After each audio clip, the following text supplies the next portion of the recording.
કથા રવિ અને જાદુઈ રસ્તો. રવિ દરરોજની જેમ વહેલી સવારે ઉઠતો હતો. તે એક સમજદાર અને સારો છોકરો હતો, જે પોતાના માતા પિતાની વાત માનતો અને રોજ સ્કૂલ જતો. તેનું સ્કૂલ ગામથી થોડું દૂર હતું, એટલે તેને એક લાંબા રસ્તાથી જવું પડતું.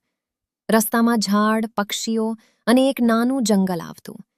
છતાં રવિને ક્યારેય ડર લાગતો નહોતો, કારણ કે તે હંમેશા હિંમત રાખતો.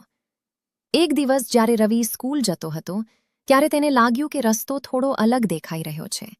જ્યાં પહેલા એક જ રસ્તો હતો, ત્યાં હવે બે રસ્તા હતા. એક રસ્તો ઓળખીતો અને સરળ હતો, અને બીજો ઝાડોથી ઢંકાયેલો અને થોડો અજીબ લાગતો હતો. રવિએ વિચાર્યું, આજે કંઈક નવું અજમાવીએ, અને તે બીજા રસ્તા પર ચાલવા લાગ્યો.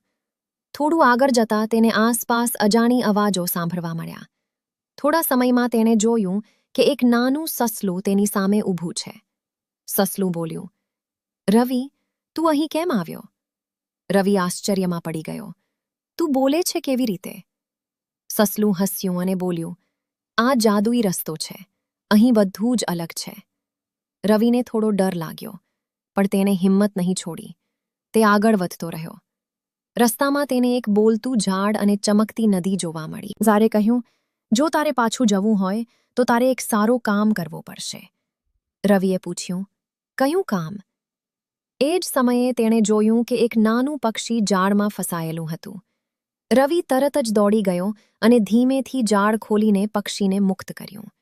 પક્ષી ખુશ થઈને ઉડી ગયું અને બોલ્યું, "રવિ, તું બહુ સારો છે." જેમ જ તેણે આ સાંભળ્યું, આખું જંગલ ચમકવા લાગ્યું અને રસ્તો ફરી સામાન્ય બની ગયો. રવિ પાછો પોતાના જૂના રસ્તા પર આવી ગયો અને સમયસર સ્કૂલ પહોંચી ગયો. તે દિવસે રવિએ શીખ્યું કે હિંમત અને સારા કામ હંમેશા આપણને સાચો રસ્તો બતાવે છે.